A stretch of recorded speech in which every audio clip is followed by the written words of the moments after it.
انس بن مالک رضی اللہ تعالیٰ عنہ روایت کرتے ہیں کہ رسول اللہ صلی اللہ علیہ وسلم جب بیت الخلاء میں داخل ہونے کا ارادہ کرتے تو درج ذیل دعا پڑھتے۔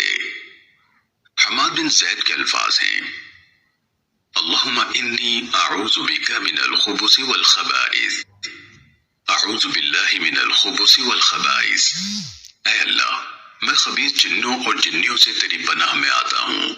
امام ابو داود رحمہ اللہ کہتے ہیں کہ شعبہ عبدالعزیز سے اللہم انی اعوذ بک کے الفاظ منقول ہے، جبکہ انہوں نے ایک بار اعوذ باللہ کے الفاظ بھی بیان کیے۔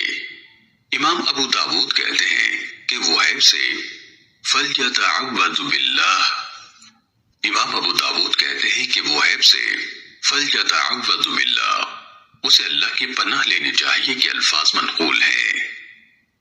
سنن ابو داود حدیث نمبر 4۔